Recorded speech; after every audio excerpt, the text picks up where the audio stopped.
Hey, what's up everyone? Well, I think I finally reached that point in my business where I'm ready to hire a VA.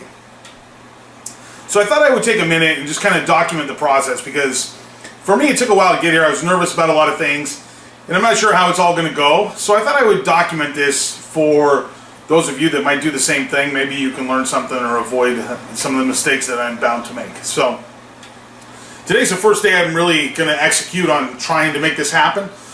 So a couple things. What brought me to this point of thinking I could hire a VA? I was ready for that. I would say that, there's a couple things. One is I'm making decent money so I can afford it. That's probably the first thing. The second thing is I'm finding myself doing more mundane tasks that I feel like I could outsource.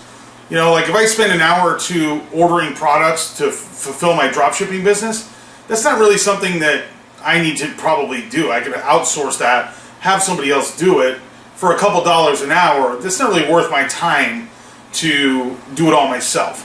It makes me nervous because ultimately, whether I do it with gift cards or however I do it, you're giving somebody else control over part of your business. But I think that there's a fine line there of you can worry too much about that and it really will hold you back.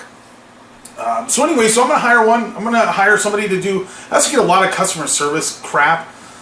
People, stupid questions, things like that, which you have to respond to those, and it just is time consuming. So I think 90% of that somebody could filter, and I could deal with the 10% that maybe is a little bit challenging. So that's kind of where I feel like I'm ready. I also feel like on my like new products, doing some product research for me for my Amazon business, my private label business. I feel like I could hire somebody to do the front 60% of that. Initial inquiries, so on and so forth. Get ordering samples, that kind of deal. So that's kind of what I envision. So I'm thinking I'm going to hire one or two because I do a lot of listing on eBay too for the dropshipping business. So that almost could be a full-time job in and of itself. I don't know how that'll work. We'll see if they have the same skills or if they're able to execute as well as I am. I don't know. A lot of that is keyword optimization, so I'm not sure how a foreign worker will do. So I'll let you know how that one goes. But anyhow, that's kind of what brought me to this point. So the cost, from my research, I'm looking in the Philippines, somewhere between $2 and $4 an hour. So, really, realistically, if you're paying, let's take the middle of that, $3 an hour, that's $120 a week. If it doesn't work out, I spent more than that going out to dinner last night. So it's not a huge risk. If it doesn't work, it doesn't work. I'll be real careful so that they, if they screw up, it hopefully doesn't affect my business. I can just get rid of them and move on.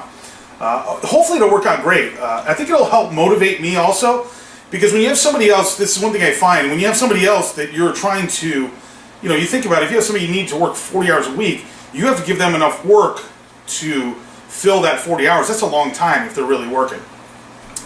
So I'm using a software that tracks their time and takes random screenshots and all that stuff, because a lot of people ask, how do you keep track of that? So I'll go into more detail about all that, but this is phase one, so I haven't even posted a job yet. All I've done is go on the jobs website I'm using, which I'll link below. It's pretty cool. It's $70 a month, which sounds like a lot, but if you think about it, if you have a worker for a month, that's only 50 cents an hour if you amortize it out that way. And you probably only need it for a month until you make your hire.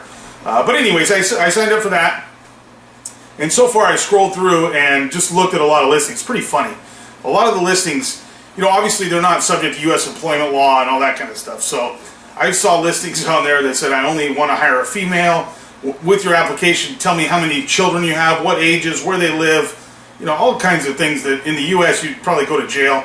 I saw one that said, you can't be sensitive. I want a female, but I want to be able to joke around and have fun. And I have a weird sense of humor, so if you're easily offended, don't apply. It's just crazy, some of the stuff. So anyways, I went through all those just trying to kind of look at what people did and how they wrote their ads. So that's my next step, is to write my ad and get some resumes and see what happens. So I'm expecting that I should get a lot of interest from what I read. Hopefully I will generate that. So my next video on this subject will be putting up my ad and going through the resumes, and I'll tell you how that goes. Then, of course we'll interview and all that stuff. But I'm hoping in the next few days I can get somebody hired and get them started. So there you go. There's just an update on my VA search. So there you go. That's it for today. Be sure to like and subscribe. We'll see you next time.